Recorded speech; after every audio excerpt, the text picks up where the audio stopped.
പൊതു ഇടങ്ങളിലെ തെരുവുനായ ശല്യത്തിൽ മൃഗസ്നേഹികളുടെ ഹർജി സുപ്രീം കോടതി തള്ളിയിരിക്കുന്നു എന്ന വളരെ പ്രധാനപ്പെട്ട വാർത്ത എത്തുകയാണ്. അതായത് മനുഷ്യർക്ക് പ്രാധാന്യം കൊടുക്കാതെ മൃഗങ്ങളെ സംരക്ഷിക്കണം എന്ന രീതിയിലൊക്കെയുള്ള വാദങ്ങൾ നിരത്തിക്കൊണ്ടായിരുന്നു മൃഗസ്നേഹികളുടെ ഈ ഹർജി വന്നിരുന്നത്. അതിപ്പോൾ സുപ്രീം കോടതി തള്ളിയിരിക്കുന്നു. വിവരങ്ങളുമായി ഇപ്പോൾ വിഷ്ണു തലവൂർ നമ്മളോടൊപ്പം ചേരുകയാണ്. വിഷ്ണു, മൃഗസ്നേഹികളുടെ ഹർജി സുപ്രീം കോടതി തള്ളിയിരിക്കുകയാണ്. ഈ ഹർജി തള്ളിക്കൊണ്ട് കോടതി വിലയിരുത്തിയ കാര്യങ്ങൾ പ്രധാനമായും എന്തൊക്കെയാണ്? ഏതായാലും ഈ മൃഗസ്നേഹികളുടെ ഹർജി വന്ന സമയത്ത് തന്നെ അതിരൂക്ഷ വിമർശനം സുപ്രീം കോടതിയുടെ ഭാഗത്തുനിന്ന് പലതവണ ഉണ്ടായിരുന്നു. കാരണം ആളുകളുടെ ജീവനാണ് പ്രധാനമായി സുപ്രീം കോടതിക്ക് പരിഗണന നൽകാൻ കഴിയുക എന്നതടക്കമുള്ള കാര്യങ്ങൾ കൃത്യമായി തന്നെ പറഞ്ഞിരുന്നു. ഏതായാലും ഇപ്പോൾ മൃഗസ്നേഹികൾ നൽകിയ ഹർജി ആ ഒരു ഹർജി ഇപ്പോൾ സുപ്രീം കോടതിയെ തള്ളിയിരിക്കുകയാണ്. നേരത്തെ ഈ തെരുവ് നായ്ക്കളെ കൃത്യമായി തന്നെ പൊതു ഇടങ്ങളിലെ തെരുവുനായ ശല്യം കുറയ്ക്കുന്നതിന് വേണ്ടി കൃത്യമായിട്ടുള്ള വന്ധ്യീകരണം ഉൾപ്പെടെ നടപടികൾ സ്വീകരിക്കുന്നതും അതോടൊപ്പം തന്നെ പൊതു ഇടങ്ങളിൽ നിന്ന് മാറ്റുന്നതടക്കമുള്ള ചില മാർഗനിർദ്ദേശങ്ങൾ നേരത്തെ തന്നെ കേന്ദ്രം പുറപ്പെടുവിച്ചിരുന്നു. അനിമൽ വെൽഫെയർ ബോർഡൊക്കെ തന്നെ പുറപ്പെടുവിച്ചിരുന്നു. അത് ചോദ്യം ചെയ്തുകൊണ്ടാണ് ഇത്തരത്തിൽ മൃഗസ്നേഹികളുടെ സംഘടനകൾ സുപ്രീം കോടതിയിൽ ഹർജി നൽകിയത്.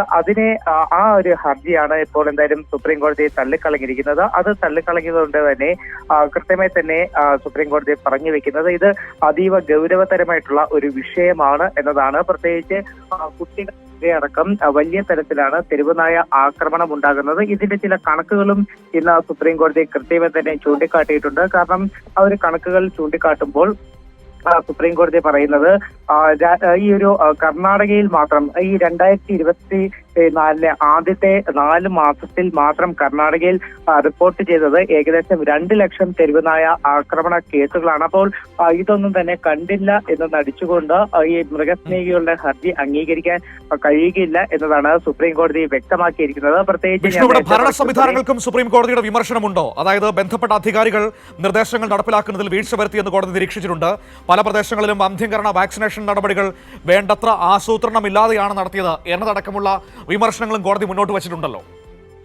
മനു, തീർച്ചയായിട്ടും അത്തരത്തിൽ തന്നെയാണ്. ഇപ്പോൾ ഈ സംസ്ഥാന സർക്കാരുകൾക്കടക്കം വലിയ വിമർശനമാണ് സുപ്രീം കോടതി ഉന്നയിച്ചിരിക്കുന്നത്. കാരണം നേരത്തെ തന്നെ AWVA പുറപ്പെടുവിച്ച ഒരു സ്റ്റാൻഡേർഡ് ഓപ്പറേറ്റിംഗ് നടപടിക്രമമുണ്ട്.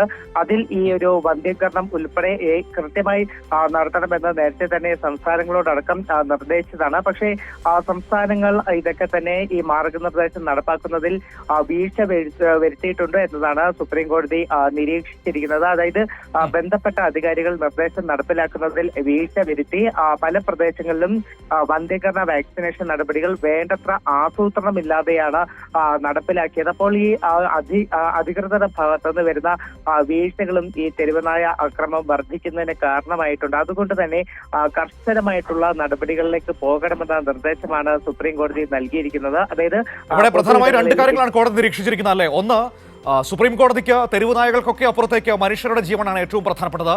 മൃഗസ്നേഹികൾ എന്തുകൊണ്ട് മനുഷ്യരെ കാണുന്നില്ല എന്ന വളരെ പ്രധാനപ്പെട്ട ചോദ്യം വരുന്നു. അതേസമയം തന്നെ ഈ പ്രശ്നം നിയന്ത്രിക്കാൻ നൽകുന്ന നിർദ്ദേശങ്ങൾ ഭരണ സംവിധാനങ്ങൾ വേണ്ട വിധത്തിൽ പാലിക്കുന്നില്ല എന്ന വിമർശനവും കോടതിക്കുണ്ട്. ആ 2 രീതിയിലാണല്ലേ കോടതി ഇപ്പോൾ ഈ കേസിനെ പരിഗണിച്ചിരിക്കുന്നത്? തീർച്ചയായിട്ടും അത്തരത്തിൽ തന്നെയാണ്. 2 പ്രധാനപ്പെട്ട കാര്യങ്ങളാണ് കോടതി കൃത്യമായി തന്നെ ചൂണ്ടിക്കാട്ടിയിരിക്കുന്നത്. ഒന്നെന്ന് പറയുന്നത് ഇത് ഈ കഴിഞ്ഞ കുറച്ച് നാളുകളിൽ തന്നെ തുടർവാദം ഈ തെരുവുനായ വിഷയവുമായി ബന്ധപ്പെട്ട് സുപ്രീം കോടതിയിൽ നടന്നിരുന്നു. ആ വാദം നടക്കുന്ന സമയത്തൊക്കെ തന്നെ കോടതി കൃത്യമായി പറഞ്ഞു വെച്ച പ്രധാനപ്പെട്ട കാര്യങ്ങൾ തന്നെയാണ് ഹർജി തള്ളിക്കൊണ്ടും കോടതി പറയുന്നത്. അതായത് കോടതിക്ക് മുന്നിൽ ഏറ്റവും പ്രധാനം ഇവിടുത്തെ മനുഷ്യരുടെ ജീവനാണ്. പ്രത്യേകിച്ച് കുട്ടികൾക്കെതിരെ വലിയ ആക്രമണം, തെരുവുനായ ആക്രമണം കുട്ടികൾക്കെതിരെ ഉണ്ടാകുന്നു. അത് മിക്ക സ്ഥലങ്ങളിലും കുട്ടികൾക്കെതിരെ തെരുവുനായ ആക്രമണം ഉണ്ടാകുന്നു. കുട്ടികൾ മരണപ്പെടുന്ന സാഹചര്യം ഉണ്ടാകുന്നു.